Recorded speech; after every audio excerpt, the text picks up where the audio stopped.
This episode brought to you by Matrimony, sending people to Italy since 1958.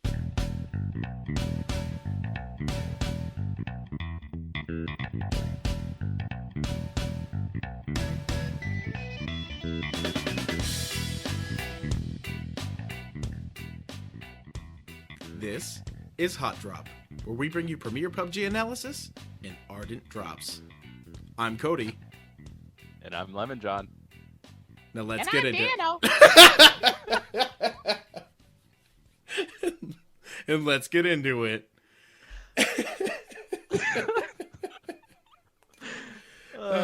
It's good stuff, man. It's good stuff. So How was the wedding? it was awesome. It was super. It was so much fun.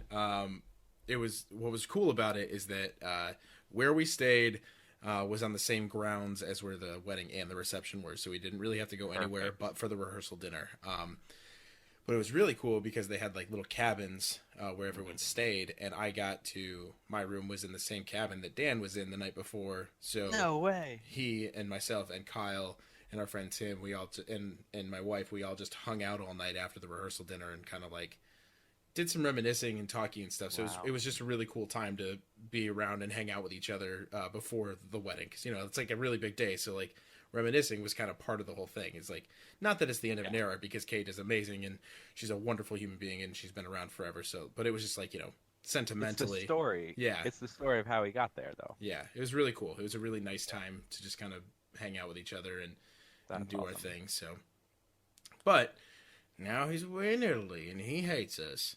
Big guy up in Italy saying, grazie. Fuck him, tweeze. Eh? I hope he practiced that. Yep. Yeah, I think he's nailing it right now. We saw the pictures of gelato and pizza, so Yeah. Um, Great. pretty exciting. And spaghetti. yeah. So getting into everything we've got, first and foremost, we got to thank the Discord. Without you guys, we wouldn't be here doing this thing. It's just really exciting to see you guys interact all the time and really kind of keep it so that we can jump in when we need to. But you guys are pretty good at self-policing, and it's just really nice to see all the time. Yeah, everyone's got like a good sense about,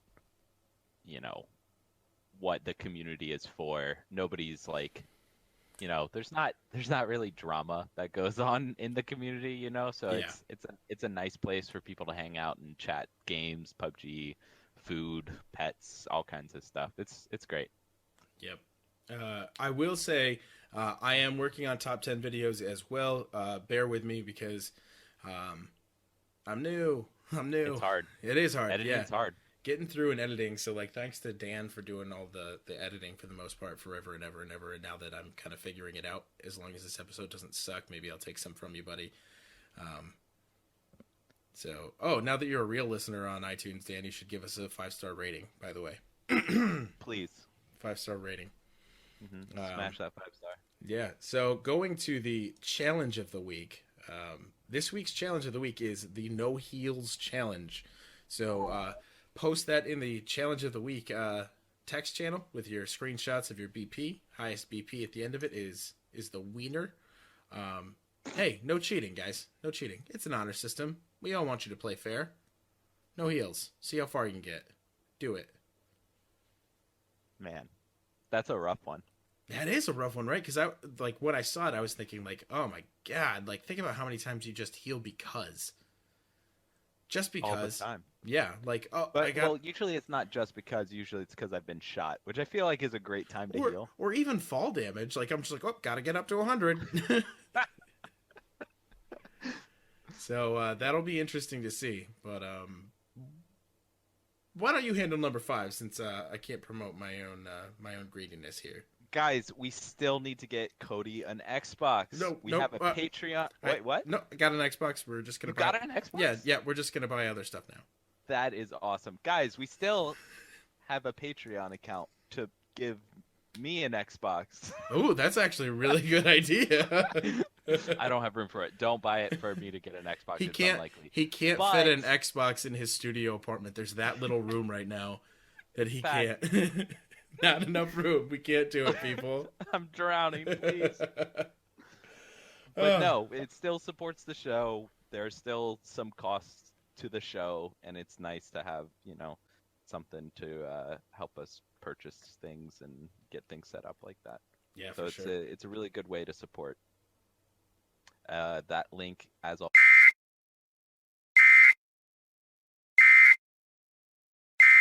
We interrupt this program for a special news bulletin. This is your hot dropper in chief, Lord Beardface. We are being invaded. I repeat, we are being invaded.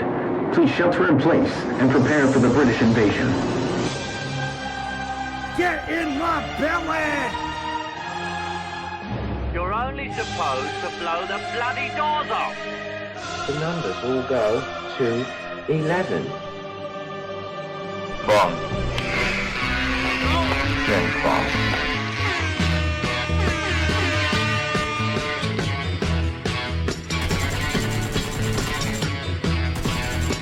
Wow, that was an amazing introduction, Jammy. Hello, everybody. Welcome to the British invasion of the This Is Hot Drop podcast. My name's Scalespeeder, and I'm here with Jammy1173. And what we're going to be doing is, first off, just going through some questions of the week, doing the Xbox box, talking about the hot fix from last week, the community post that came out, the event mode, and then we'll have some final words for Dano as well. So how you doing, Jammy? Are you having a good week? I'm very good, thank you. It's Monday, although the podcast is of course live. It is Monday, but so far so good, and looking forward to doing this with you, Scale. Oh, me too. I've been looking forward to this all week. Feel very honoured to be back in the seat doing a podcast again. I used to do a photography one many years ago. Anyway, let's dive straight in with a question from Deathcoat Betty from the Discord. And he asked us, Quentin Tarantino versus Guy Ritchie films. Which specific movie title is your favourite from that specific producer? I can tell you. So of the two, Tarantino, I'm a Tarantino over Ritchie fan. I'm going to back the US on this one, and I'm going to, it's not exciting, but I'm going to say Pulp Fiction. It's an old movie now, but it's a movie I love. I can remember seeing it with my ex-girlfriend, in fact, at the cinema at the time, which was excellent. So definitely a Pulp Fiction fan. Although Brad Pitt is he in Lock, Stock with the Irish guy? Snatch. That is quality. Brad Pitt in that. What about you, Scale? I think if you got to talk, I'd say Lock, Stock and Two Smoking Barrels is a real quintessential British film, and that, along with Snatch, are probably Guy Ritchie's sort of high water point. I think I prefer Guy Ritchie to Quentin Tarantino for those two films. I think Quentin Tarantino's got a much better body of work than Guy Ritchie, but yeah, I would go with Guy Ritchie and the original Lock, Stock, fantastic film. Guy Ritchie's body of work is pretty much the same 100% the whole way through, isn't it? I would say. Absolutely, but you've got to have Vinnie Jones, haven't you? How can you not like a film with Vinnie Jones in? With Vinnie Jones, this is true. Excellent. Okay, I'm going to throw the second question out there. So I think this is from ITTTom, our mobile steadfast leader, who is also on this podcast this week, which is exciting. So he asked, do you notice a difference in play style between the EU and US servers? And if so, what is it? Scale? That's an interesting one. What I found is since joining the Discord and playing with lots of North American players, Canadian and Americans, is that the guys on the North American servers who we play with are much more organised when it comes to squads. They really know what they're doing. The people I've played before in the past on the EU servers, we're never that organised. All landing at the same building at the same place and then moving through. So definitely more organised that way. The problem I have when we play on the North American servers is that I tend to hold back more than normal, and I'm not a super aggressive player anyway, because I think things like the hit registration and the lag can be more difficult for us because the latency is so much longer. Indeed. But overall, I think the play style really depends on the individual people you're playing with. And I've got mates in the UK who play very similarly individually to lots of the Americans and lots of the Canadians. So I think overall they're pretty similar, to be honest. But what about you? What have you found as you've been playing with the guys? So I honestly can't tell the difference. I play probably more on the North American servers just because a lot of the people are around when I play are playing on those servers. I just don't think I'm good enough to tell the difference. But I did reach out to Charlie. Oh, right. And I asked him, and so his view is, he says that although on Sanok, or Savage or Saucisson or Funky Chicken, any of those. He thinks that it's much closer on the older maps. He felt that the US guys are perhaps more aggressive, especially at the start of the game, but on the EU server, as you get down to the last 10, it's tougher as the EU guys tend to be a little bit more less aggressive and be more strategic at the end. So there's a point of view for you. Are you saying that the American guys have got something to prove, whereas the Europeans are a bit more cool and calm about it? Is that what you're saying? Yeah, I think that's pretty much summed it up for me. So, yeah, I wouldn't. I'm not saying that, right? No, I'm not saying that. I think you're did. saying that, but so.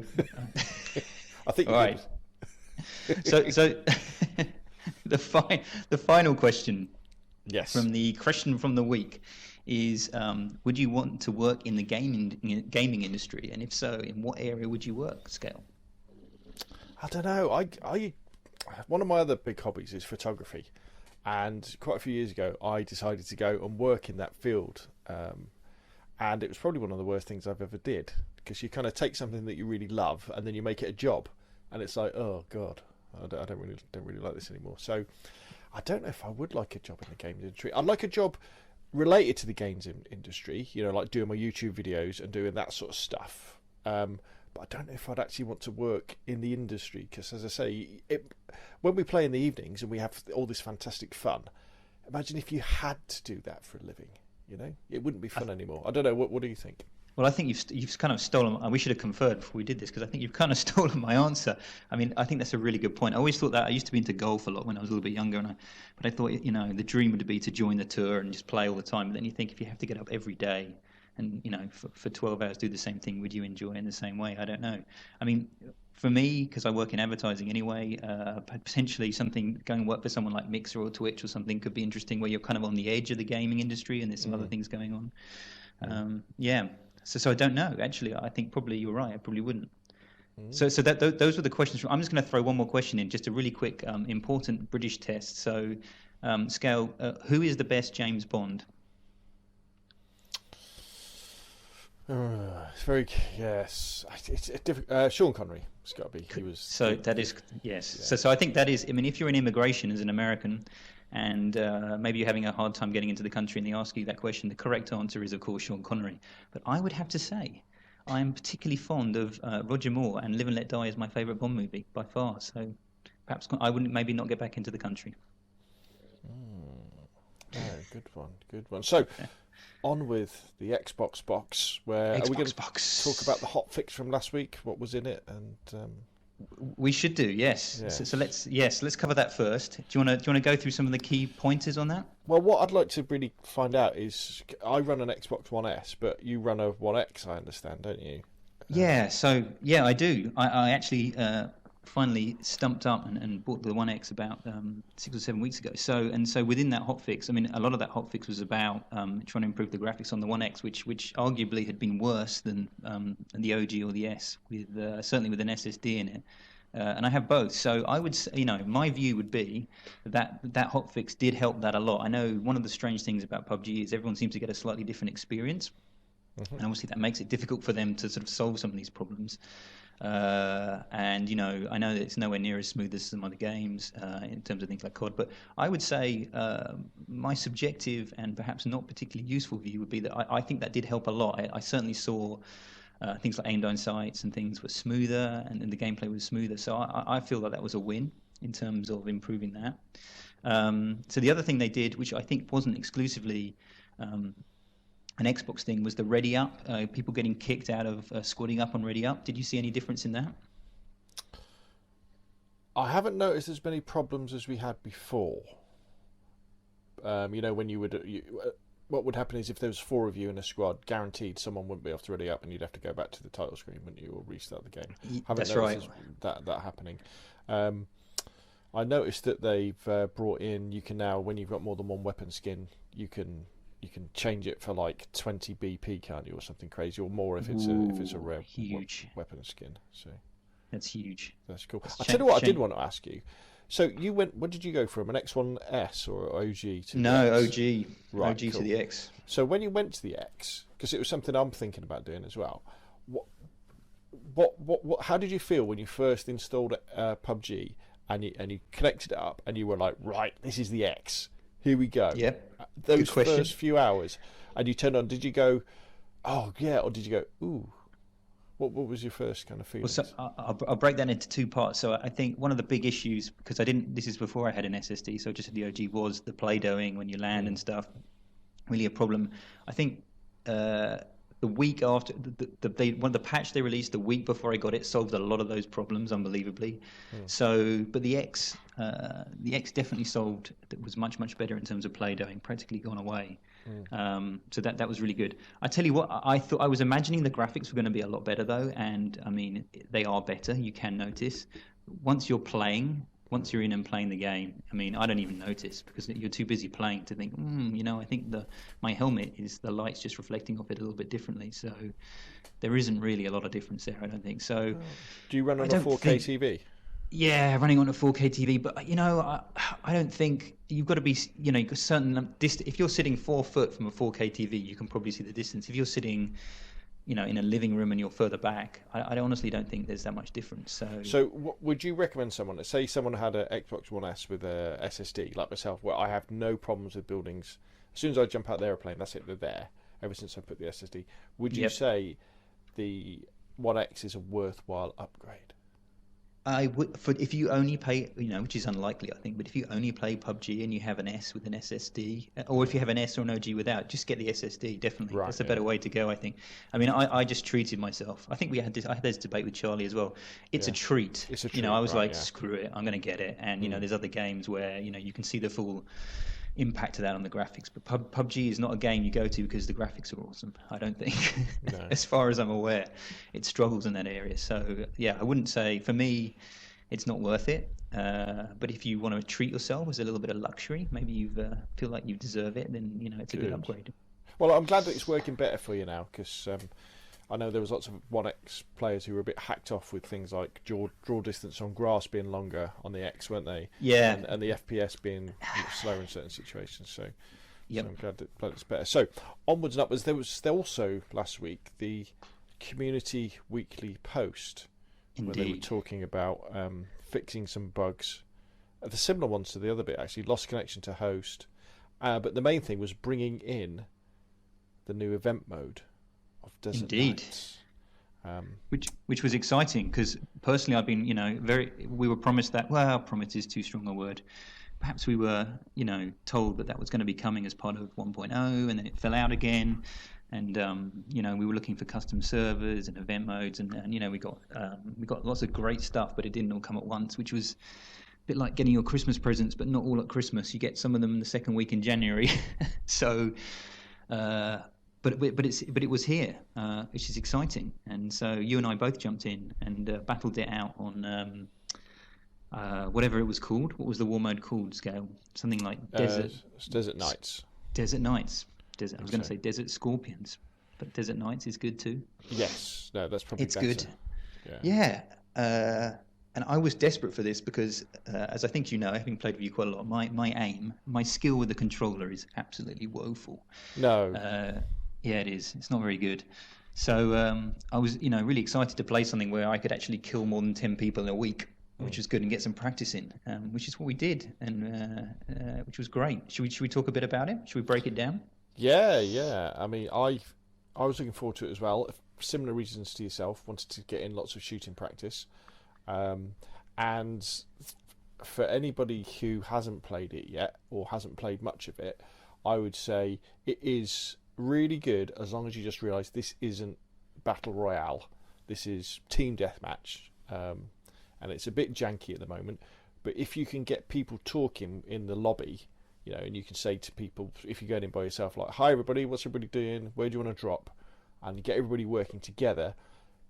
I had some moments, I think, when me and you were playing. I think when I was playing with Matt Von D as well, that were really good. They were almost like battlefield moments. We had one where we were defending the top of a building, and a guy, one of the enemy team, had parachuted onto top of one of the big microwave towers and was shooting down at us, and we didn't realise at first. Then we spotted him.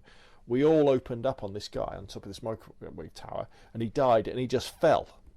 like nice. 200 feet Ragdolled. down, and it was just like going, oh my god! And it was just like Battlefield. I don't know if you play Battlefield, but you get these cinematic moments that are really good. So I super enjoyed it for that. Didn't like the fact that we just had crate weapons, but I think there's lots of potential there. Once they get the squad matchmaking sorted out, the squad lobby, so we can go in with people easily. And I think custom servers, when we've got the custom games and we can get in the Discord and go, right guys, who wants to go on a custom game? Undoubtedly one of us will have to pay for a server or something like that, but it probably won't be very expensive. And then we can Patreon, HOTDROP Patreon. Absolutely. Just another reason to donate. Another reason. If you need another reason, I don't know what's wrong with you, but there is another reason right there.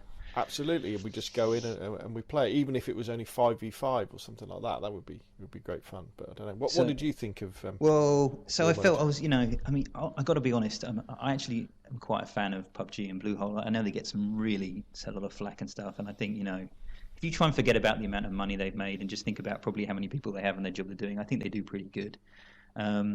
So we wait 2-3 weeks extra for it, and then I think 24 hours before they drop it, they say, oh, by the way, you can't actually squad up. It's going to be randoms only. And I was like, I was crushed, because that was what I was really looking for. But then it turns out, unbeknownst to everyone, including them, I think, that actually if you do squad up beforehand, you pretty much, 50-50 get in with your teammates. And so that was like a nice, unexpected surprise. So I went in. So we played, you and me played with Colonel Ping himself, which was exciting. We had some fun quickly there, I think. I noticed with Matt Von Doom, who's based on North America, we couldn't get him in, so I don't know whether there's some region locking going on with the parties, or maybe we were just unlucky. But and I really, really enjoyed it. So that the first hour, I think, took some time to get used to the fact that, like you say, it's not Battle Royale, it's a different game. The pace of the game, the dynamics are different. I had one classic game where I had 0 kills and 0 deaths, where I just went around the whole outside of the circle trying to find anyone to kill, and they kept rotating around. I couldn't find anyone. But it was great for sniping practice. I mean, like you say, the issue is it's the crate weapons, so not really practicing the weapon drop with the AWM that you're going to get in game. And I hardly ever get that weapon, but it was great fun, like pulling off some headshots and everything there. So I mean, I played a lot of solo, or sort of in randoms. I'm not the kind of guy that talks, so I noticed on the North American servers, people were much more willing to try and get people to talk, and I think on the EU servers, people tend to not to even bother. I mean, you've got to remember we've got lots of different languages in the EU as well, so it's kind of harder than the US. But I mean, I loved it, and I think if you think about it as a mini game, something you could do to warm up, or if you're waiting for someone to join in on a squad and they're halfway through a game, everyone can just jump in. If it's on to a war event, it just it's 10-12 minutes, whatever it is, it's really quickly, and it just rips past that time. You can have a lot of fun. So it feels like a great addition to the setup for me in terms of what Xbox has. And I'm looking forward to what they do next. I do think, I think on the Xbox we get what the PC guys get a bit later, and I know they played some really weird ones like grenades and crossbows and stuff, and I'm not really sure that I'm interested in that so much. But if just the kind of little team deathmatch thing going on there, I really enjoyed it. I thought it was great fun. Absolutely. I mean, I think in probably 2 or 3 matches, I got more grenade practice. Yes, grenades was a big one. Yeah, and more pistol practice than I have ever in PUBG. So yeah, superb stuff. And it was the next one. No, it definitely was a little bit glitchy. So I noticed for the first time a little bit of play-doing on landing and stuff with the One X, which I haven't had a problem with at all. Yeah, I noticed that as well. And mainly because I've been playing Sanhok, I think, which is a smaller map. So I guess that's because you've got 20 people in all diving out of the plane in close proximity. Well, I don't know.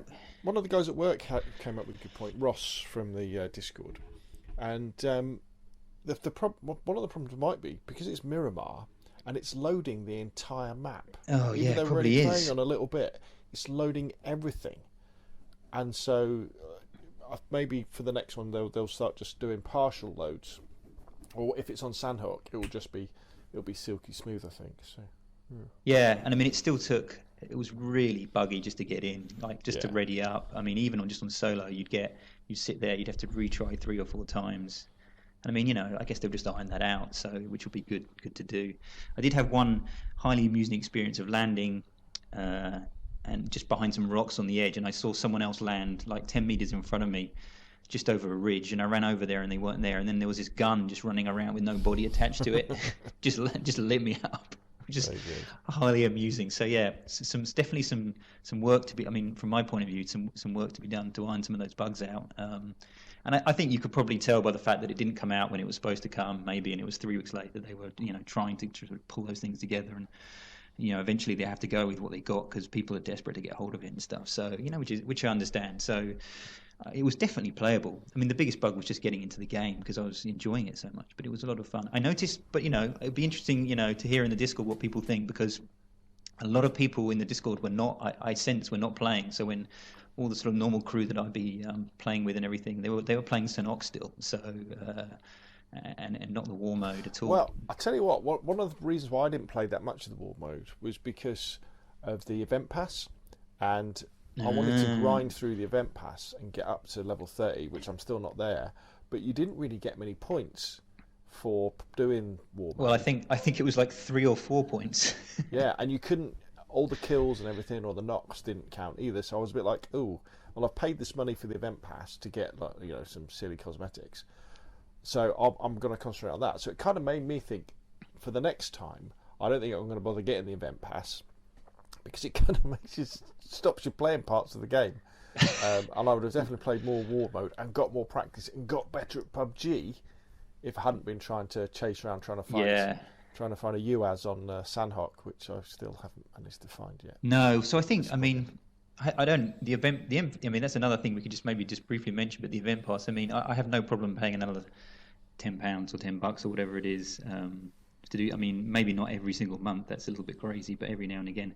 But it felt like some of those, like you say, some of those challenges were a bit random and really took you away from playing in the game. So like, I think, fill up a vehicle 10 times with fuel. I mean, not the hardest thing, but just it means you're running around collecting a fuel and trying to find the vehicles, which you're never going to use on Sanok anyway. And so some of them are good, but some of them felt a bit like they're trying to get you to do stuff that's not really in keeping with the game in what you're trying to do.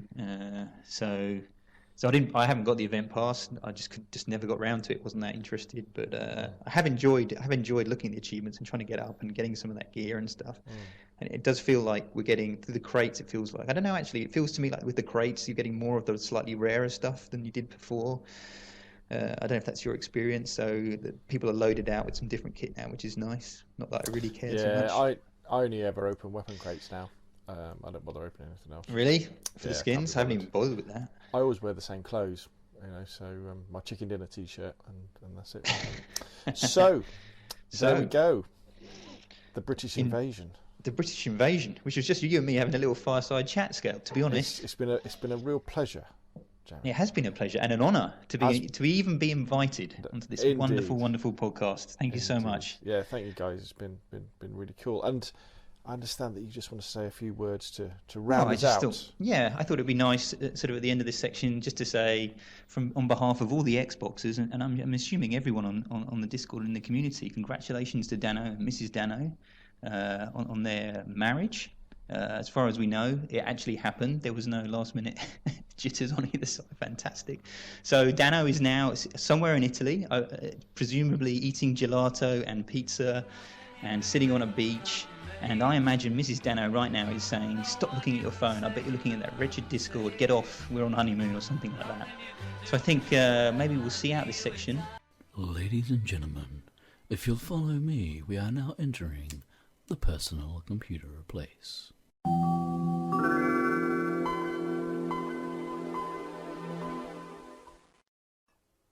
PCP, personal computer place. Yeah. We got a thingy. We do. We have a test server patch. We got a test server patch, number 22. There's some stuff in here, and I think that it's not huge, but it's definitely worthwhile. It brings some interesting changes and lots that people have requested for a while. Yeah. Mm-hmm.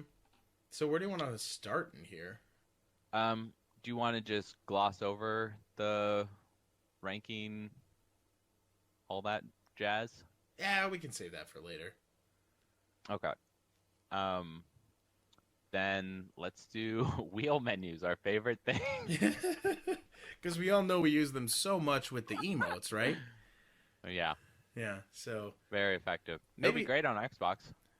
So what they've done is for PC, of all things, they added wheel menus as a UI that allows players to access throwables and meds. I thought it was easy enough with my short keys. So what I'd like to do right now is a little segment I like to call Dumb as Hell. I'd really like to talk about how dumb as hell that is. Dumb as hell. You're so dumb. Really dumb. For real. Dumb as hell. I get it. Xbox, it makes sense. Even mobile, makes sense. PC, you want to add a menu wheel to select my meds? I literally can just hit 7, 8, or 9, or 0, and get the things that I want. That's it. That's all I have to do. I literally have to move my finger over. This other thing, I have to hit the tilde, or I have to hit a function key, go over and scroll where I need to go. I'm doing stuff, man. I got things. I got people to see. This is garbage, and that's why that's today's segment of Dumb as Hell. Outro. But we also have... This is my favorite change. The player order consistency. So tell me about this, because I'm on board. I just want to hear your voice. Is this the test where it's like, I know what this is, but you explain it to me? I definitely know what string theory is, but just for the other people in the room, if you could just go ahead and tell them, that'd be great. Okay, so here's the great thing. Player order consistency, and this is directly from the patch notes. Player order between the lobby and in-game is now consistent so that the players will have fixed numbers and colors based on lobby order when they enter a game. Love it. Finally, I will stop saying, Dano, get away from me, when it's actually Admiral Zakbar who's right on my butt. Love it. And this will probably change from session to session. However... Squad to squad, yeah. Yeah. Well, it's in a lobby, so I think if someone were to quit and log back in, they're still in the lobby, so it should still work. But also, I would say, like, the next Thursday and Sunday, they're going to be different colors, but they're going to stay the same colors throughout that night. That's my guess. Yeah, so it's... Like, Dan's not always going to be blue. He's just going to be blue for that Thursday.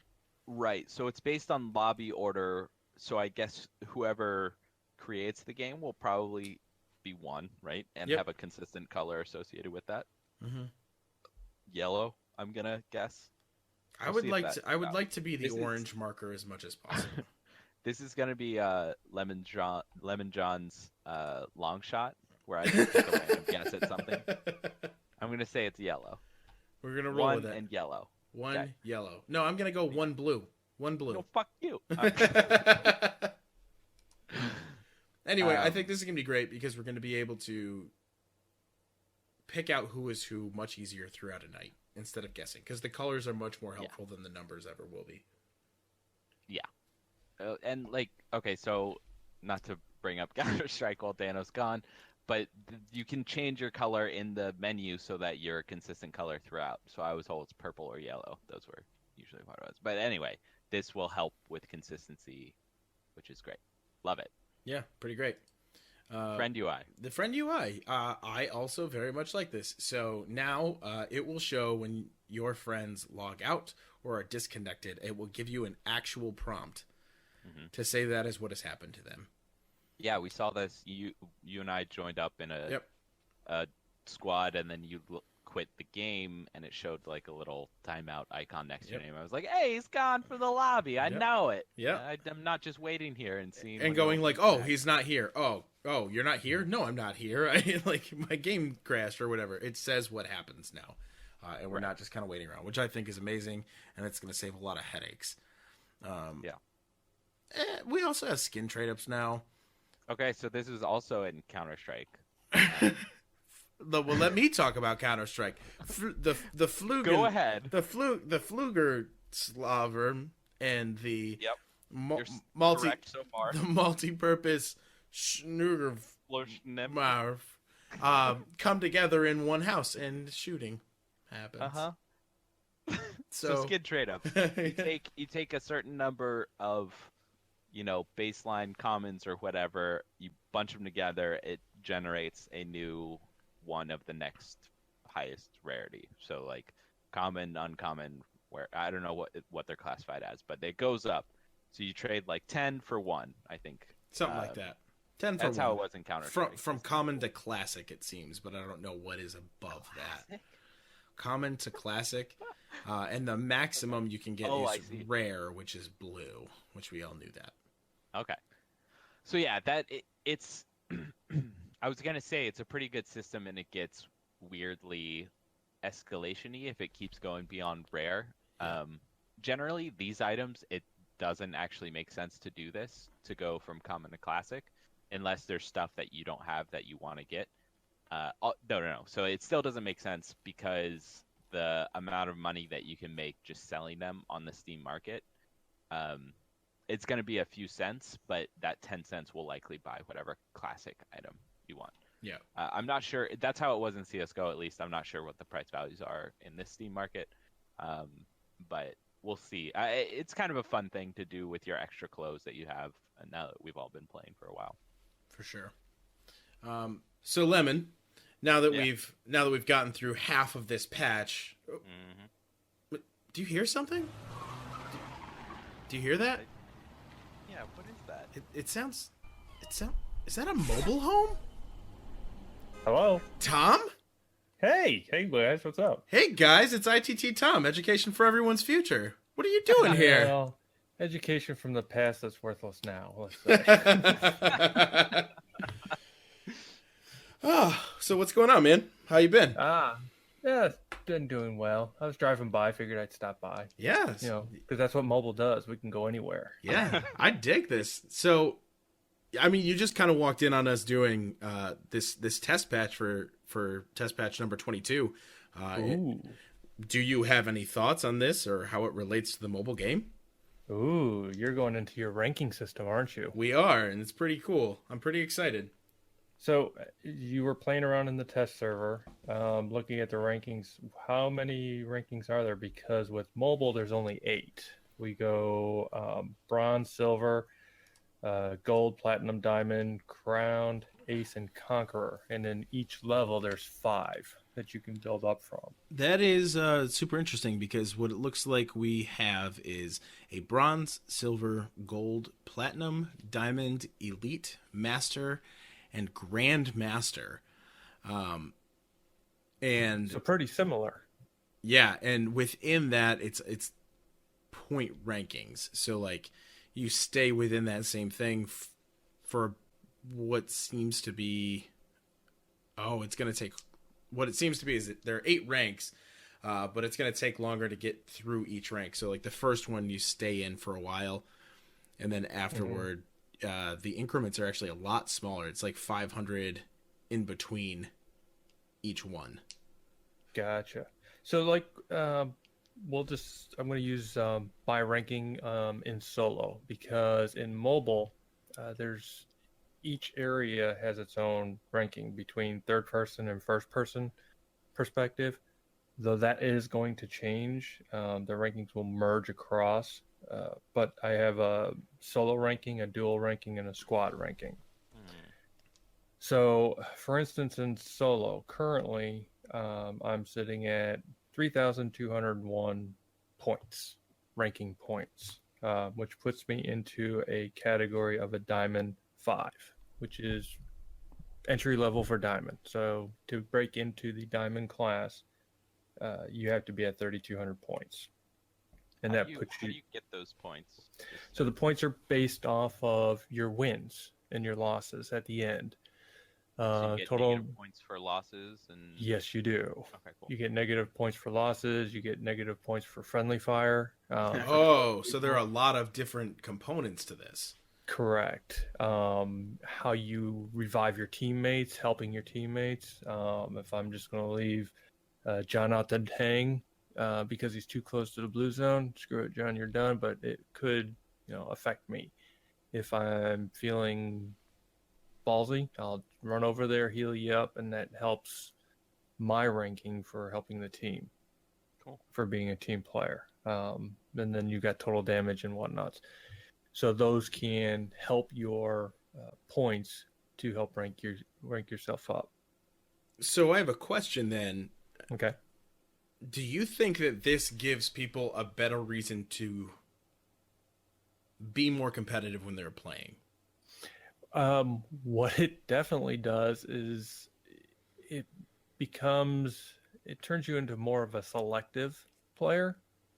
And by that I mean, if you're really out to push, if you're after the ranking or the status, yeah, you want to go hard in the paint. Conqueror. You want to go hard in the paint to win that championship. I got it. You want to go into paint. You want to drag your name all the way across. You're putting your fingerprints in the cement. You want to do all that crap. You're going to be very selective on who you bring into your squad.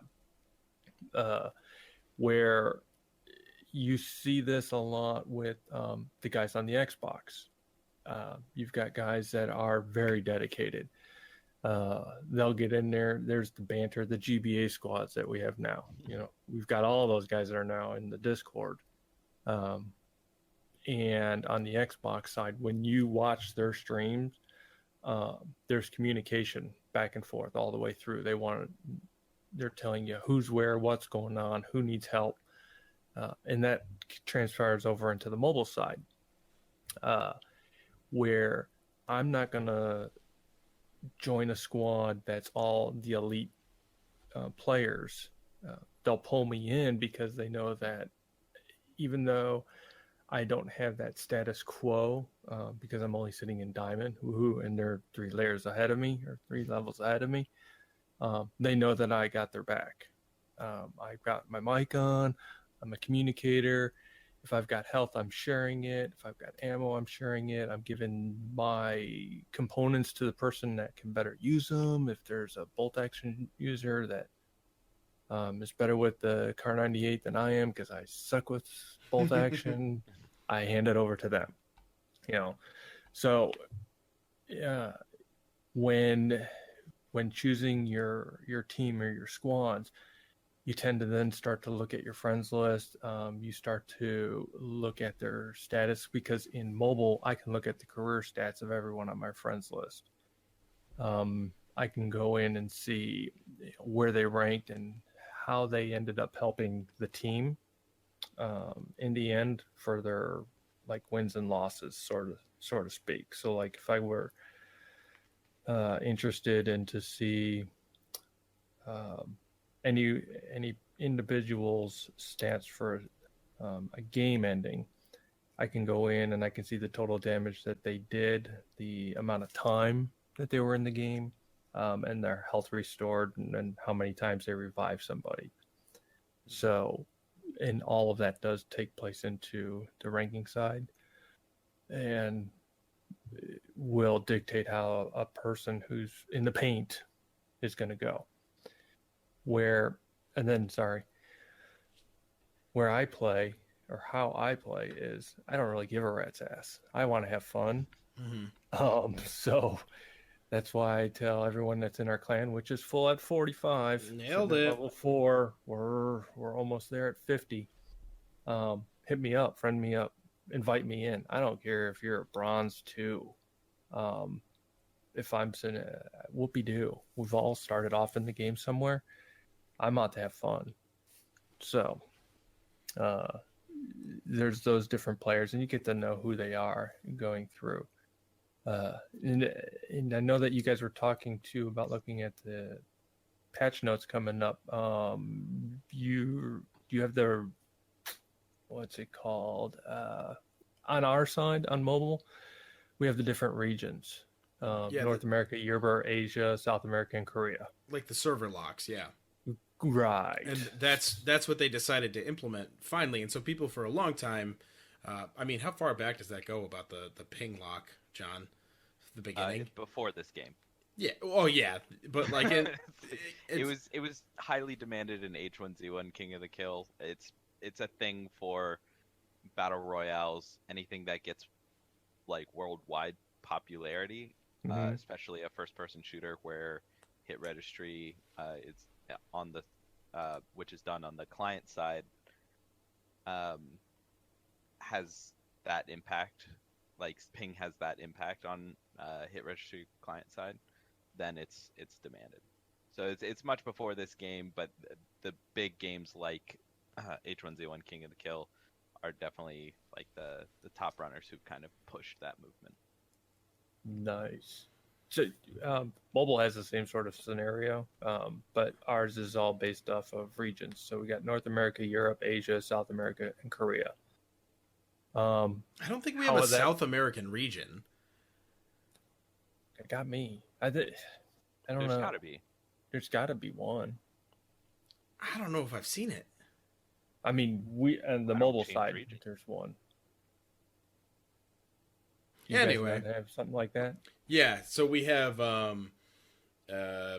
Europe, Asia, Oceania, and North America, and that's all I know of.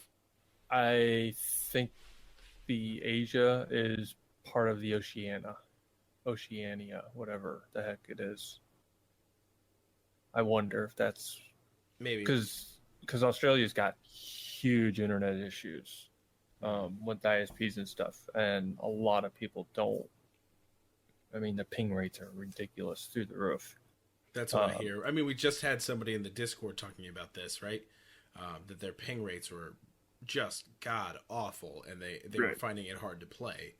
Yeah, bush turkey. Yeah, bush turkey. But back to what we were talking about with the server lock and with mobile, it's the regions. Ranking sticks with your regions.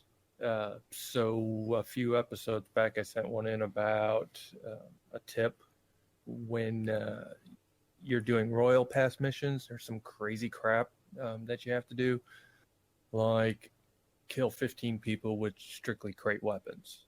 Well, crap. You know, that means you're hopping in a buggy and going to every freaking map trying to chase down the crates to look for, you know, a specific weapon. Mm-hmm. And when those guys that are in the paints that are Royal Pass players, they don't want to lose that, you know, upper tier if they change their server. So they're ranked up on the North American. They can go over to Asia or South America or Korea. That resets their ranking for that server particularly back down to bronze because they don't play in that one. So that's where they start off, just like any new player. That allows them to, they'll see a shit ton of bots because all new players do. But that allows them to do the running and chasing for the crates and whatnots. And then they can get those weapons, and then they can go back into the North American server. Their rankings never hurt, and they're able to do that Royal Pass stuff. Now, if I were to get on with Scalespeeder, and his ranking is all in Europe and mine is in North America, we're both sitting at Diamond 1. Or entry-level diamond. We'll just use the term loosely diamond. When I join his and he does the search for the game, if he's on Europe and we search the maps for Europe, my ranking then drops to whatever it is for a Europe server. In this instance, it's platinum because I play on both of them. Interesting.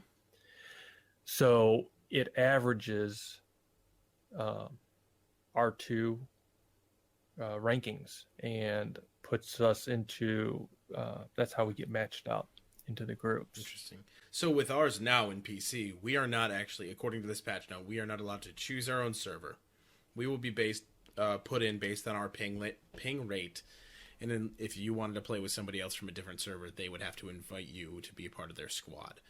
Which I think this is the fix that everybody's been looking for on PC, and I think it's going to do wonders for the response time in the game for most people. You know, I think we're going to find less of those instances where we're just pissed off that somebody's jutting around the map and you're shooting at them and it's just not working, right? Or shooting us behind walls. Oh my god, that is literally the worst. Yeah, I've watched those and I'd be like, where the hell did that come from? Yeah. Like, and I can imagine being in the game and having that happen. It's like, holy crap, that's gotta suck. It does, yeah. And I think so. The other thing that I kind of wanted to talk about was like we're now being introduced to this quick join option when we try to join a game. And you had talked to us before about you have something like this in mobile, right? Oh yeah. So in mobile, no matter if you're in a classic mode, and I'm gonna try and keep my terms so that Xbox and PC will understand them also. Classic's the full length game, right? Classic is the full length game. It's where the campaign where you get to go and solve riddles throughout. Nope, that's not. Nope. All right. Yep. Correct. Wrong game. Wrong game. Yep. You go to find Zelda in the free area. But you can choose between the 3 maps, and I know this is another thing that I've heard you guys talk about is map selection. But I can go in and I can choose between all 3 maps, team, solo, duel, or squads. I can do an auto match where I can go in with random people. I can shut that off. So if I want to go solo in a 4-man squad, I can do that also.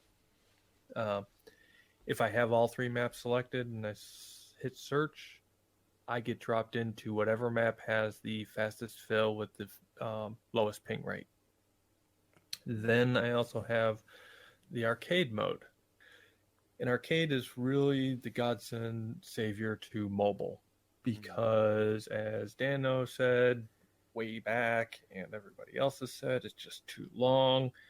Shit, I go out on lunch and I can knock out 3 wins in arcade mode in 30 minutes. It's freaking awesome.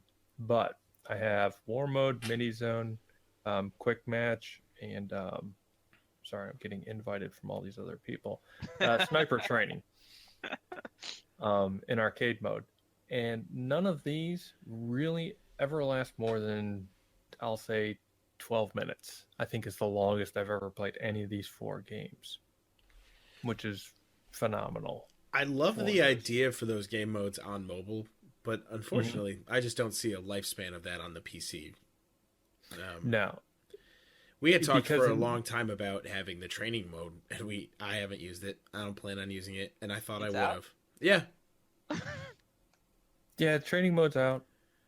Yep. Well, it's really for new players or to like try out one of the new guns. Yeah, but even then, I'm like, let's just get into a game. You know? Yeah, me too. Let's just figure it out. Like you saw the mutant yesterday, and you're like, what? What is this? Well, and you guys are pros. Yeah. I use that term loosely because please do. I don't. People call me a pro, and I'm like, shit, no, I'm not. I mean, but you anyway, got like 6 invites as soon as you turn on He's your like, phone to check no. the game. Oh, casually, he goes, oh no, I'm just getting 6 invites from all of the people who want to play with me. Peasants. Sorry. Peasants. I'm busy doing a podcast. And it goes back to that team player mentality for the ranking. They know that if they need a 4th or somebody to fill in, then I'll go in there. But they also know that this is typically my lunchtime at work, so I'll reject a lot of requests during this time. But oh crap! Now I forgot what I was saying. Where were we at? Well, the quick joins not going in there. For you guys, training mode. All right, so specifically map selection, right? Yep. No, training mode. Period. Great. So you guys have been playing this for a while. Right. You're pretty dead set on I'm not going to use training mode because you don't see a need for it unless you want to go in and test out a new weapon or anything else. However, I'm going to be that far left winger on this one, or right winger, or independent person, or whatever terminology you want to be the guy on the other side of the fence. If you're new to this, get your ass into the training room. And the reason for this, you get to see every weapon that's out there, even the ones you won't see. You can sit in there and change the grips to see what the spray patterns are. You can see how they react. I can hear people on the Xbox saying they might not do this, but they already do it in game. I've watched them load up with grips in front of a wall and just fire to see what the spray pattern is or how the gun reacts, how much of the drag down they're going to do. You can do all this in the training room without waiting to get into a game in the server and play that real world, side of things. With the Xbox, you got the first person and third person points of view. You can do all of the training in either of those modes. So I suck at first person driving. God damn, do I suck at it. Yeah, me too. So if I need to get into a game where there's players that strictly only want to do first person, which is pretty much where all the competitive guys want to go, I need to learn that stuff. So I still use the training mode on mobile, and it's been there since day one. So I would say if anyone's looking to go into the PC side of PUBG or is new to it and wants to figure out how to, how do I need to react with my mouse, dragging it down as I'm, firing off a QBZ or something like that. Go into the training room. Shit, you can do that all day long. And you can shoot people and they don't die, so that's good to know. Figure out where to go with stuff. So don't knock it. I get you guys. Okay. All right. I think our point wasn't that it was bad, but just that how much is the main community going to use it. Right, because the game's been out for so long. Right. But as things start to grow, there's all these other freaking topics going on. Sure. PUBG is not just going to stick with these three platforms. It's going to expand. Microsoft's not going to let something just sit on Xbox that's so popular because they have the Play Anywhere games. Shit, I can take my Forza and I can play it on my laptop, my Xbox, or my phone if I want to. So you can't do that with PUBG unless you have the three different apparatuses. Yeah. I can do a buy anywhere, play anywhere game that's Xbox and play it on any of those things. So this has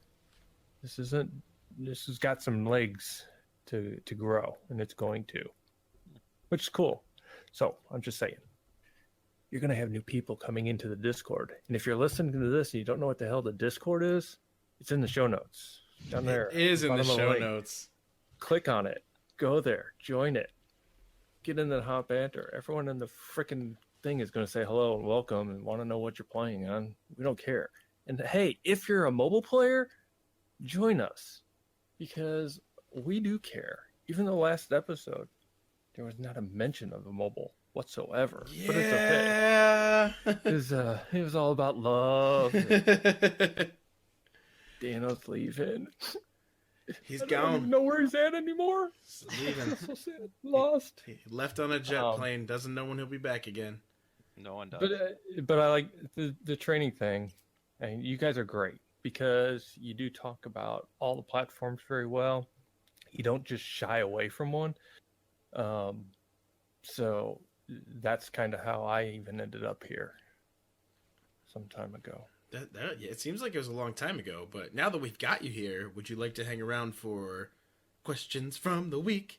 They're the questions from the week. Hell yeah! All right. That's not dumb as hell. Not dumb as hell. So, our first question, John and I can't really answer because we do the podcast. However, our first question comes in from Kai Guy, our friend Kyle here. And so let's hear from Kyle. What up, Hot Droppers? This is Kai Guy coming back here from Dano's wedding. And a quick question for kind of the people who are taking over the pod while he's on a little vacation honeymoon. The reason why I listen to the podcast is Lord Beardface and my man Dano have been two of my best pals for maybe 15, 20 years. Dano, 27. But I just want to know, guys, why do what made you get so involved in the community? Not just, everyone likes PUBG the game, but what are some other things that you enjoy about the podcast and maybe Dano and Lord Beardface are our faithful leaders? All right, thanks, guys. Look forward to listening to the next couple episodes. Wow, I segued right into that, didn't I? You did. Damn. Good thing I listened to those questions earlier. So, yeah. What do you think, Tom? So, All right. I got started in PUBG. My son does this to me all the freaking time. Clash of Clans, now PUBG. Anyway, so we were at some school event, and he had my phone, downloaded this game, and again, for mobile, if you have any first-person shooter type game mentality, you're going to get a chicken dinner. And lo and behold, between the two of us and going through all these meetings and stuff, 35 minutes of them, we got a chicken dinner, and we weren't even using any sound, which was freaking funny as hell. So I started looking around. I'm like, well, what the hell is this game? Blah, blah, blah. And the longest search was trying to find a podcast that had anything to do with mobile. You could find podcasts all day long about PC, but nothing about the mobile side of things. And then I came across Danos. I was at work, and anyone in the Discord knows that I do a lot of listening at work. I started listening to season 2, and that's when you came in, Cody, right? Yep. I think it was episode 18 or 19, I think. 18 or 19. Yep. But I started listening, and what hooked me was your banter, the way you guys communicated, and it related to me. I used to do an internet radio show back in the day with 3 friends of mine. I think we still have a website. Anyway, that's old news. But the way you guys self-promo. Notice I stopped. I don't know what it was. I think it was like ITTTom.com. I don't know, / internet radio show. I don't know. I don't want anyone to go look at that or go find it or search for it, because oh my gosh, I'm gonna have to go look and find it, delete some stuff. Anyway, so the banter you guys had really drew me in. So I started listening to it, and I could relate to what you were saying, based off of my experience on mobile alone. So I think it was episode 20 or 21 where the Discord really started coming into every episode. So I was like, I don't even know what the hell that shit is, so let me go ahead and join that. So I joined that and got into the Discord, and I think at episode 2 or later, you guys were talking about how on Xbox there was this update, and on and on and on. It just kept going, and then Cody, you downloaded the mobile, and you started talking about it. And I was like, well, shit, this is it. I found a place. Deleted all the other freaking podcasts that I'd even tried to listen to. There's a few that are out there that talk a lot about the PC and the Xbox, but they don't bring in the mobile. You guys did. The Discord's freaking phenomenal. If you don't know anything about the Discord, it's down in the show notes below. Click on that, join it. So yeah, then I got my Xbox One X, because that was the platform to have, and got my PUBG, installed it. There I was going. I was like, shit, this is great. And I had all the issues that everybody else had, and I listened, and you guys were doing it. Then you got the Xbox. So it's just, it's phenomenal.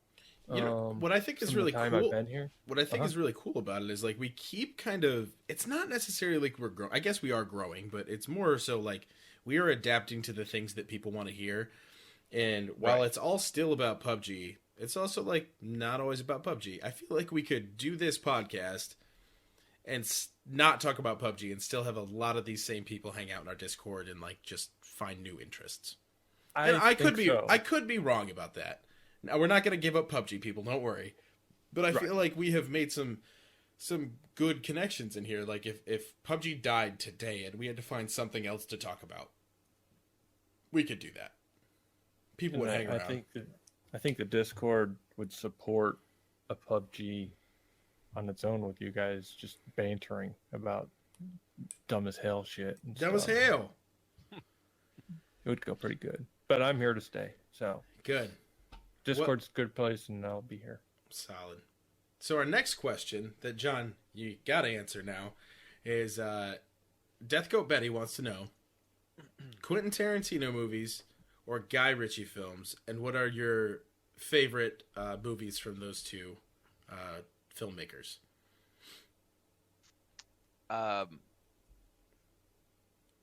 So this isn't even like a close question for me. I am by far way more of a Guy Ritchie fan than a Tarantino fan. I did not expect that answer. I'm a big Guy Ritchie fan. I grew up watching those movies with my friends. I think my favorite Guy Ritchie film is Rock and Rolla. Rock and Rolla.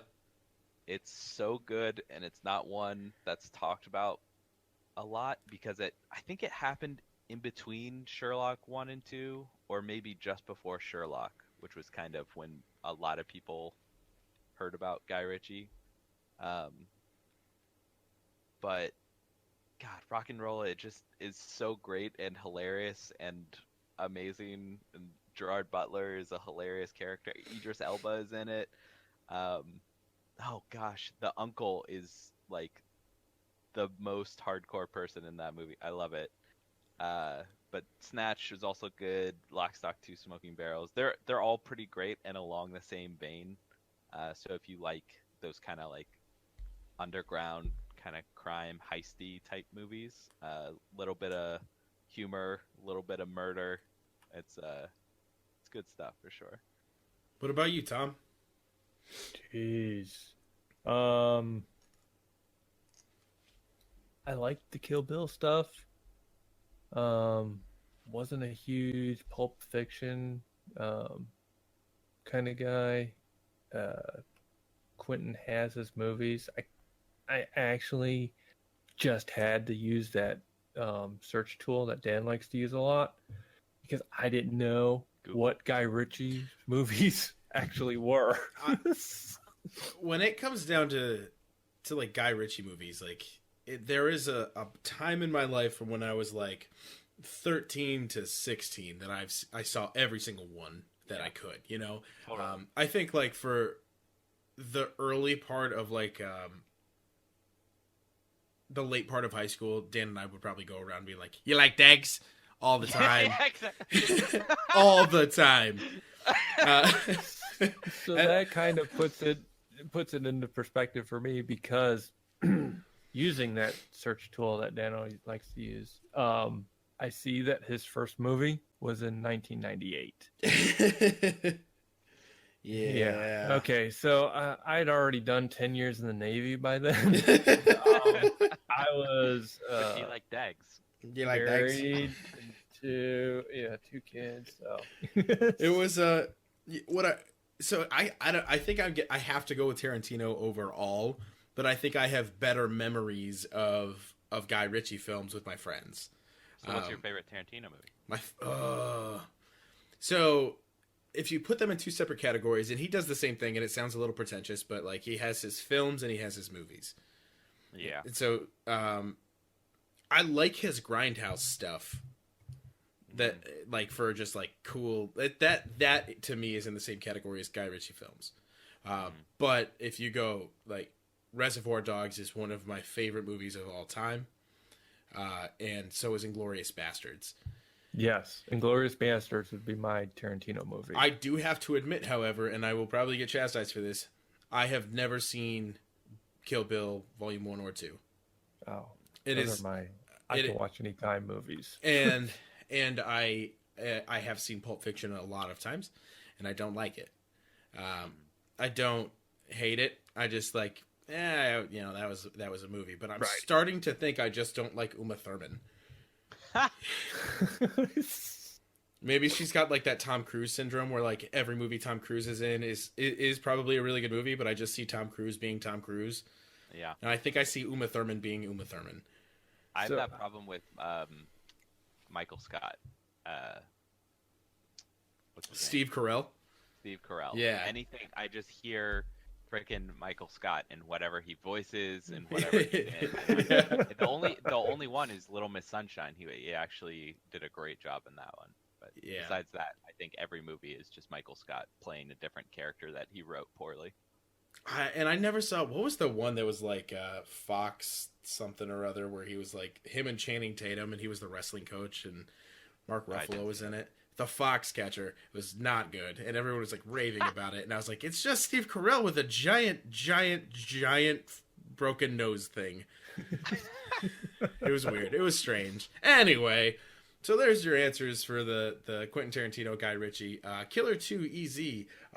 Would anyone want to work in the gaming industry? If so, Is he hiring? What type of job would you want? Tester, developer, PR, what? Oh God, PR. I think games, it's so hard to be a PR person for games. There's always some shit show, and gamers are so volatile online. They're loud, and they aren't afraid to say what they're thinking. When you say loud, you mean like they use all caps? I do mean that, and they're also currently screaming at their screen, like, while they're typing. Like, it's been proven. No, I just think PR would be really difficult. So I've actually thought about this. I wouldn't want to code games, but maybe working tangentially to the gaming industry, I think would be interesting, just because it's been such a huge part of my life. It would feel very natural, I think, to lean into that a little bit. I hear that testers, you'd think it would be fun, but you're playing a basically broken game and trying to document everything that you find. Yeah. That doesn't sound good to me. And you know why I know this is because I QA websites on occasion, and it's terrible to try and do that. Developer, it's tough. I think there's a hard work-life balance in the gaming community, where you kind of get overworked and you don't get super rewarded from it. But I mean, if that's what you love, that would be. But no, I think the answer that I'm leaning towards is no. I wouldn't specifically want to work in those areas. Maybe I would do kind of my forte, which is websites, and work tangential to the gaming industry, but directly coding for it, testing, or PR. I think that would be all pretty miserable. Yeah. Tom. PR, man. I want to get into the dirt, man. Oh, just give it to me. Just give me the product and then go. And I get that mentality from selling shit that nobody should ever buy. If I could sell it, then it's good.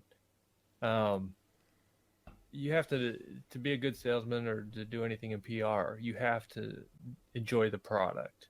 Yeah. I enjoy this freaking game.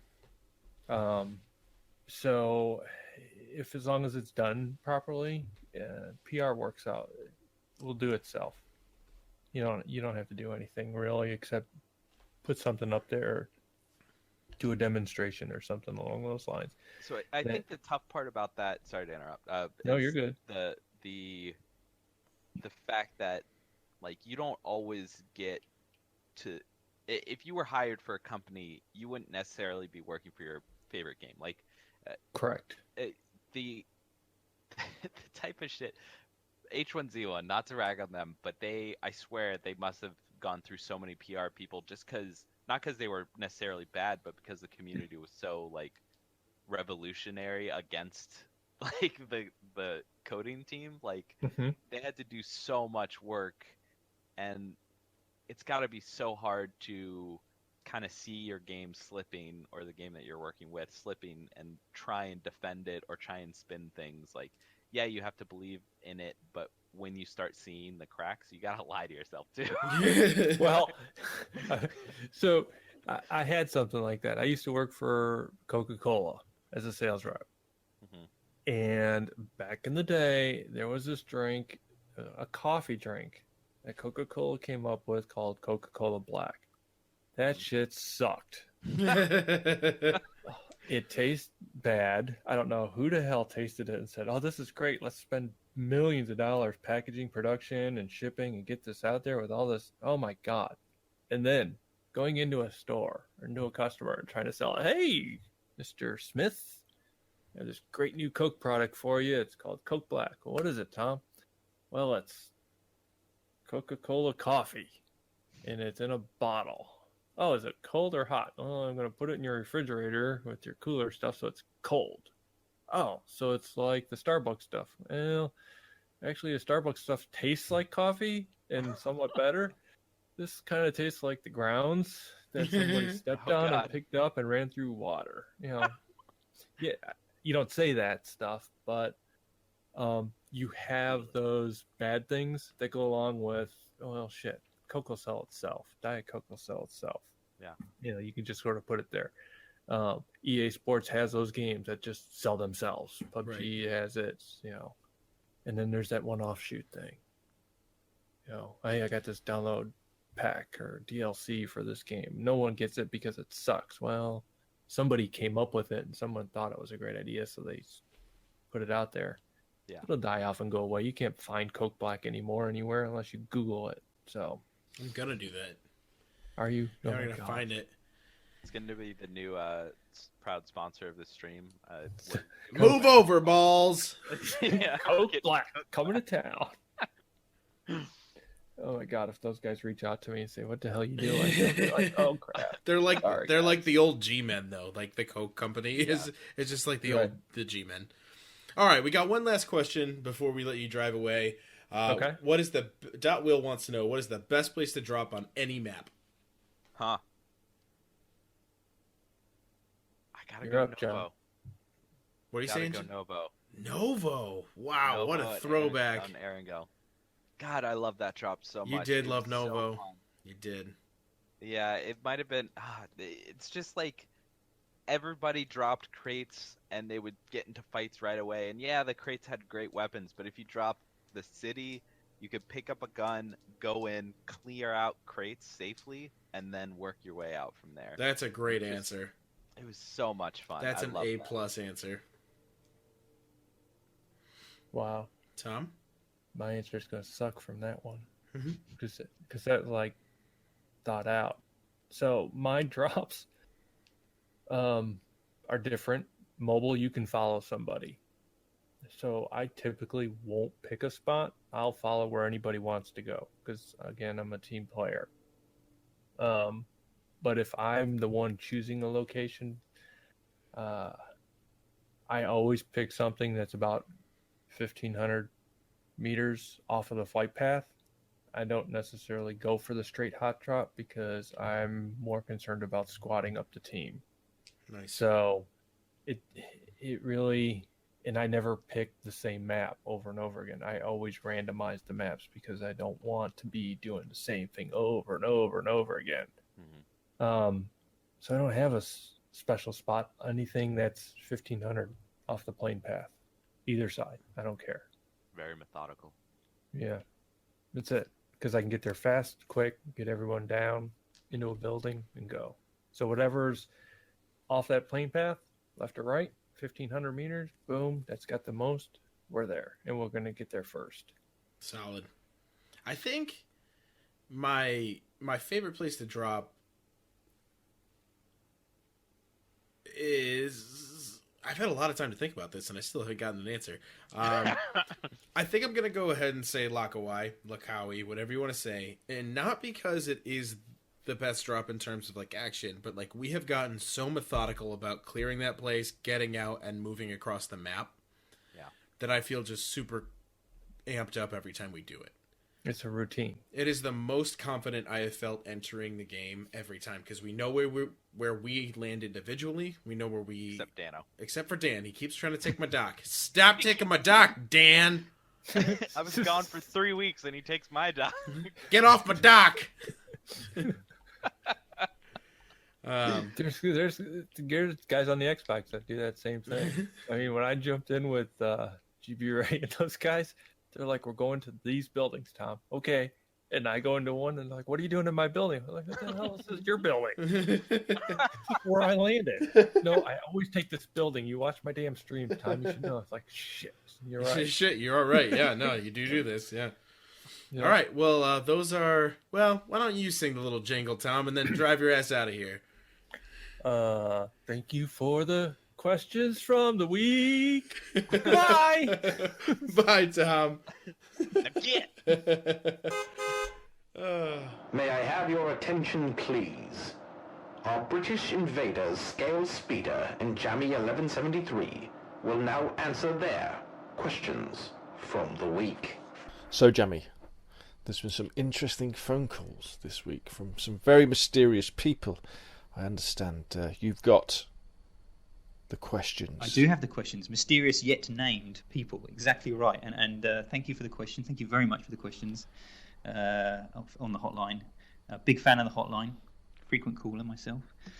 So the first question comes from Kai Guy, and he says it's a good question. Thank you, Kai, because he's an old friend. He says, "What do you enjoy about our faithful leaders, Dano and Cody?" Who? Sorry. Haha, you're so good. I thought it was on the Blue Zone podcast. Sorry. No. Yeah. I enjoy their enthusiasm, and I enjoy the knowledge of the game.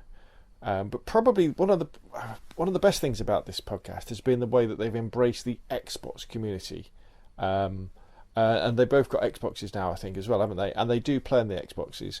And I can understand how if you've got a gaming PC where PUBG's firing along at 90 frames a second, a really high resolution, and it's running super smoothly, to then fire up an Xbox One OG or an Xbox One S and play, it must be a bit of a downgrade.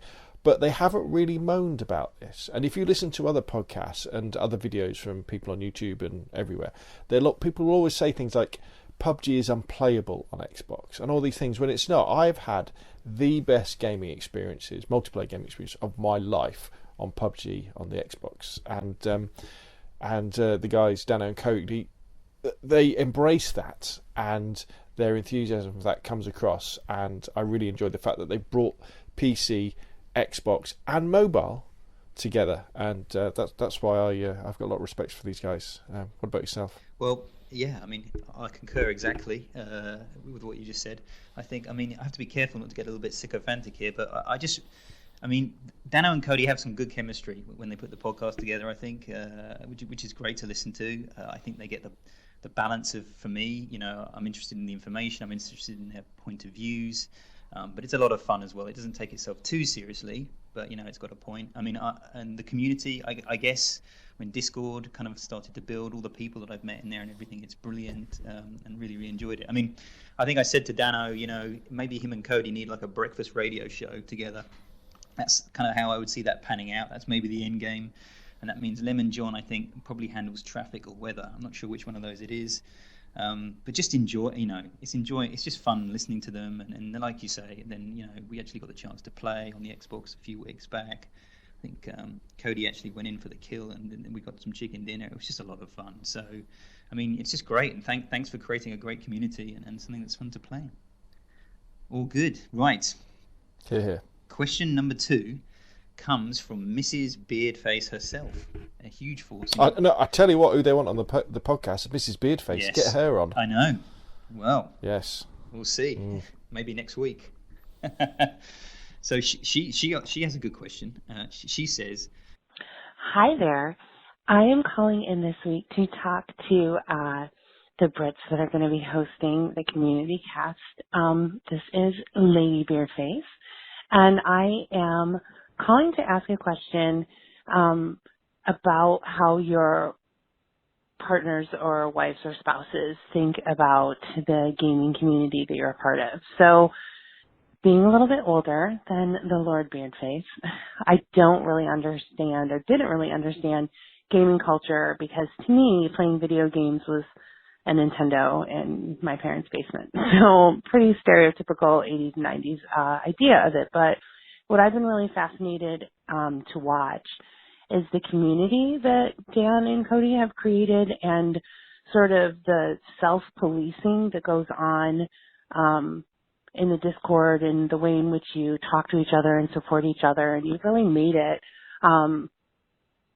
equally about a community and a video game. And so I'm wondering how you sort of explain the difference between the HOTDROP community and other gaming communities that we sort of think about when we think about online gaming to your partners and what they feel about you spending so much time, not just playing, but being part of the Discord and the community. So thanks, and I hope you have a super fun time this week hosting.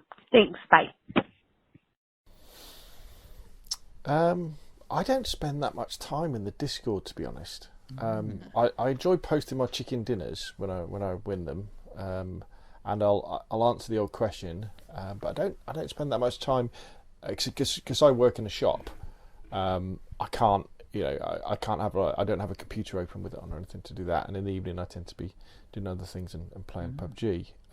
Generally though, I tend to find that other halves don't understand PUBG and don't understand the fact that it doesn't have a pause button. And no, you can't make a hot water bottle at that particular time, or a cup of tea, or a cup of coffee, or get a glass of red wine, because I'm in the top 10 and shit's about to go down. It is. No. But they don't understand, and it's just a game for kids, and why are you wasting your time doing that? Well, yeah, I mean, so I actually played Mrs. Beardface's message to Mrs. Jammy this evening, because I didn't want to put words into her mouth. I mean, broadly, she doesn't really understand it. I think that's quite all right. I think I'll break it into two parts. I think Discord drives her mad because I just sit there often on my mobile phone in the evening when we're watching TV, just checking, is there anything in Discord, you know? And I think probably a lot of people do that with different apps, and I think that she's probably a bit like, can you just stop going in Discord? So maybe Scale, I need to take a leaf out of your book there, my friend, and get off the Discord a little bit more, although it is quite good fun. I think for the actual like playing the game, I try and mix it up a bit. So on certain nights I'll play, and other nights we'll do Netflix and stuff. But I'll tell you one thing, so I'll make one point which is interesting, which is, seems a little bit similar to the sort of the Cody and Dano story. So probably my best friend lives in Chicago, and he's a guy I've known since college, so a long time, and we see each other about once a year, so not that much. But and that's the reason I got an Xbox like 3 years ago initially, because I was basically a PC player up until that point. So here in Xbox, we've got an Xbox, and we put a few hours in every weekend, or sneak in like an evening one or something. And it's a great way just to keep up with some friends and stay in touch and spend some time together. And she's totally cool with that, because she thinks that's like a great way to hang out with my buddies and stuff. So I think broadly the view is, let's say, neutral at best. I don't think she really understands. But it's interesting, right? It's Absolutely. A different way of doing things, so it is interesting. Right, so question 3 in the hotline, which comes from Colonel Ping himself. A British question for the British invasion. Hello, HOTDROP. This is Colonel Ping. Saturday night. Just thought I'd give you all a quick call. Just got a question I want to put to the British invasion. Jammy and Scalespeeder, and obviously to Cody and Lemon John as well. I've been playing with some of the masters of the game from the Discord tonight, namely Charlie, Mr. West, and Tom, and we got a hat trick of dinners, 3 out of 3. I like to post my chicken dinners on Twitter sometimes, makes me feel good, I guess, in a weird way. But I posted it on there, and I got trolled. I got trolled by a complete stranger who was basically calling me out for the fact that I got games of 0 kills, 1 kill, and 2 kill. So yeah, he decided to troll me and let me know I'd been carried, which, to be fair, he's not entirely, wrong about. But actually, I did contribute to the chicken dinners. And in fact, the game where I got 0 kills, I had more hit points than the game I got kills in. So, yeah, screw you, random tweet troller. But my question to you boys is, what would you prefer? Would you prefer chicken with kills? Would you prefer chicken and you're not bothered about kills? Or are you all about the kills? So would you take 10th place and 8 kills? Or would you take a chicken dinner and 0 or 1 kills? Answers on a postcard. Cheers, boys. Keep up the good work. All the best for the show. And I'll be tuning in when it's dropped live. Cheers, boys. Take care. Bye. Okay, so it's tricky. This, as you know, I'm a bit of a solo player, and for me in solos, the chicken dinner is everything. I would rather have a 1-kill chicken dinner than like a 10-kill and not get the chicken dinner. I mean, a 10-kill, don't get me wrong, is fun. If I was playing squads though, I still really enjoy the chicken dinners, but I could understand how people might want more kills and be happy with that, because there's nothing quite worse than playing a game where you're playing the circle, say very, some would say nervously, the way I play, or tactically, I guess you could say, where you get to the last 3 and then you die and you haven't killed anybody, even though you were very close to getting a dinner. So for me, I would always prefer the dinner rather than the kills. But I understand why other people would really enjoy lots of kills. I don't know. What do you think? Well, I think point it, click dead, stick your fingers in your ears at this point, because I'm going to agree with you. I mean, my player style, I think passive is the wrong word because it gives the wrong message. I think clever, it's more strategic, smart, more stealth. Yeah, playing the numbers. I think and just the rush you get when you get into the last 3 or 4 that we all know and sort of what's going on there. And then, presumably you're going to have to kill someone at some point. I know technically you can get away with it. Someone's stuck on a cliff or something, or self-destructs, but for me, the whole point of the battle royale, well, not the whole point, that's not fair, but for me personally speaking, I mean, I'm loving the chicken dinner and the rush you get. But if you get one, you're right, if you're playing solo duo squad, you get one and you maybe got 1 kill or no kills, it does just feel sometimes a little bit empty. But I would prefer that to getting a game where I got like 5 or 6 kills, which doesn't happen that often, I gotta be honest. And then getting killed after 5 minutes. I think I want to get to the end and complete the story, definitely, and see everyone out, be the survivor. Excellent. Good answer. There we go. Fabulous. Good answer. Okay, Cody, good luck, man. Those are the answers. You might have to edit that a bit. You might want to take out the questions, I guess. Just put the answers up there and do the best you can with it, man. And thanks for having us. Yep, it's been a pleasure. Been a pleasure. Scale and me. Hopefully this all technically works and we'll be able to edit it. And yeah, good luck. Catch you later. Right, pressing stop now. And stop. Thank you very much, Scale and Jammy. I just wanted to take a minute and say thank you to you, you two, and ITTTom for coming in, helping with this community cast. Lemon John and I, and I'm sure Italian Dano, really appreciate this. It was just really cool to coordinate this with all of you. It was much, much appreciated, and sorry to anybody for my janky editing skills. It's my first time doing the podcast, and Daniel is the master of editing, so bear with me. We got 1 more week of this. I will do better at editing next time, but this was great. I am so happy that we got to do this, even though it means we didn't do it with Dan, who has abandoned me for eternity in Italy. Fuck him tweez, say. And now it's time for the Hotline Bling. It can only mean one thing. You have a new messages. Hey guys, Dano here. Just one thing I wanted to mention really quick. We're married! See ya! Admiral Sickpar reporting for duty.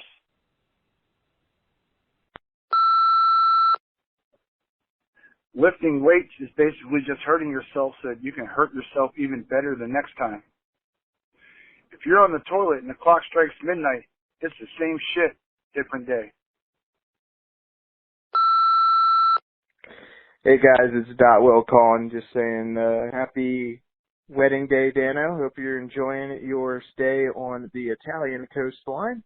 And everyone else, what's up? Join Anger's Custom Games. Please, only having 8 people. Not as much fun as having 32. Or even 100. Bye-bye.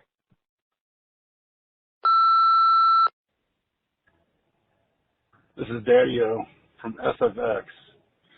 Sofa King, Sofa Haunt, Sofa Yummy, Sofa Tasty. Wanted me to give you guys a shout out.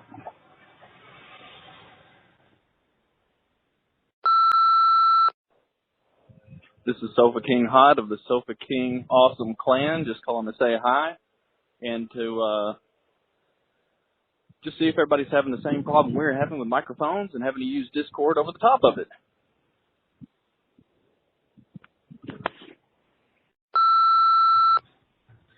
Hi, this is Ocean, Sofa King Yummy. This whole time you guys thought I was a hot chick, but I'm really not. I'm a 40-something-year-old man. Just love tooling you guys. Hope you enjoy.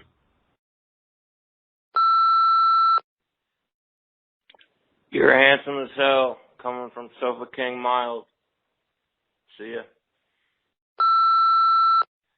I thought this show was canceled.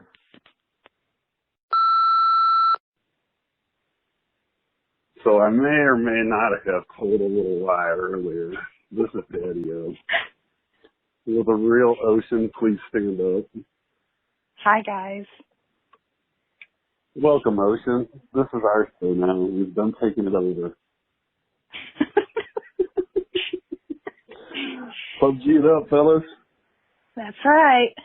It's me, a.k.a. Sofa King Yummy. I just want to say thank you for doing this podcast. It's awesome. And love the Discord family. And thank you. 2 shots in. That's all it took. See you guys. All right. Bye. Bye.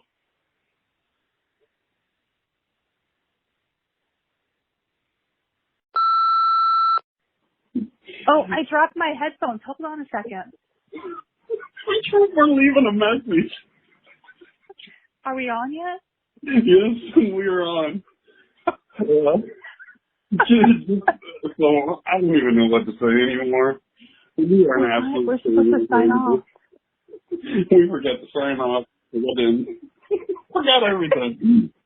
So this is Daddy, and that is Ocean. So. Bye, guys. We're signing off. Bye. Oh my goodness.